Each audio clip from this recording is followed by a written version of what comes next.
Alrighty, what's going on everyone? Welcome back to Hippo Supercoach, and tonight we are doing our Thursday night review of the game. So just finished up, so I'll quickly do this, talk about my trades. Teams are pretty interesting. I'm not going to go through them all, but I'll talk about trades in a second. But we'll go through the game really quick, and then yeah. So rest in peace, Jeremy Cameron. I mean, not literally, but that was an insane hit. I feel so sorry for anyone that bring him in. One of my mates brought him in, so Tubby FC, RIP. Yeah, he brought him in last week and he got like a 50 and then he got the -3 and then knocked out. So it's just so stiff. Obviously, like, even more stiff for him because he got knocked out, clearly. But yeah, hopefully he's alright. Moving on from him, Gary Rowan went off, not Supercoach relevant. Neither's Brad Close. Stewart went 111. I ended up chucking the VC on him last second. Bit annoying because, yeah, I'd much rather have, a 120 or 130 as a VC, but it is what it is. He played okay. Yeah, just a little bit ineffective or inefficient tonight, which was a bit annoying. Tanner Bruin played really well. I thought he should have scored more than that, to be honest. But yeah, really good game from him. Mitch Duncan, he's kind of affecting Tom Stewart a little bit, taking some of the kick-ins off him. It's just like, fucking, just get into it again, you fuckhead. Going down, anyone else really relevant? Not really. Moving on to Melbourne, so Track went 119. I ended up not bringing him in. I'll show you guys what I ended up doing, but yeah, good score for Track. Grundy 87, Gorn 86. I thought they were both pretty average, to be honest. Yeah, I didn't think they were that great. And that's pretty much it from Melbourne's relevance. I ran Van Rooyen 64, not bad. Chandler 61, if you got him, it's not terrible. Yeah, that is it. Alright, let's look at my team.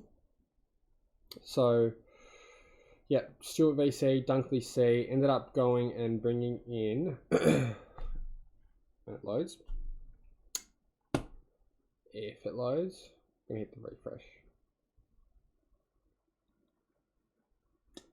But basically ended up bringing in Darcy Cameron,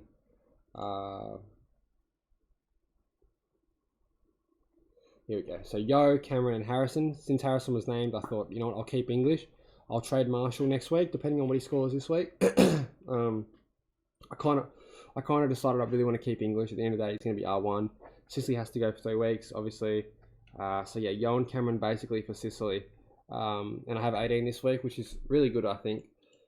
Still plenty of cash gen on that ruck line. I can still make that decision if I really want to. Just gives me another week to buy some time, and I'm almost hoping Marshall doesn't go too well, so I can just trade him. That's probably what I'll do anyway, to be honest. I think Briggs and English are the ones that look like R1 and R2. It's a big call on Briggs, considering he's only played like 5 or 6 games, but I mean, to the eye, he passes like perfectly the eye test, so yeah. And that sort of sets me up nicely. Means my forward line's complete, so Taranto will go down there. And that'd be like Taranto, Cogs, and Rosie on the field instead of Harrison, McAndrew, Marriage. And then my midfield will be Bont on, and Matthew Johnson will be my M8. And then Sheasel will be my D6. So yeah, hopefully Matthew Johnson can bounce back with a better game.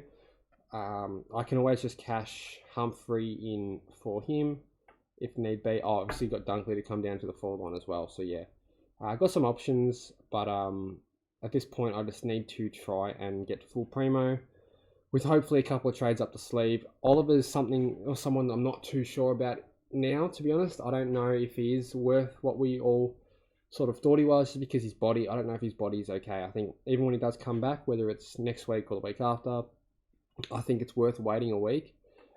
Just making sure he's fit, because yeah, from what we've heard, it's just it's a bit suspicious, to be honest. All these yeah, these injury clouds, but wait and see, I guess. So yeah, so Humphrey will be F6 for a while. So Taranto and Dunkley got to come down. That's F3, F4, and then Rosie and Cogs on F5, F6, yeah, and then Humphrey into the midfield. So he'll be my M8. And then, yeah, okay. Interesting. And hopefully Yo goes well. I'm very nervous about Yo, but yeah, anyway. That's it for the video, guys. Hope everyone had enjoyed the game tonight and had a decent start to the round, Supercoach wise. Hopefully everyone can field 18 this week.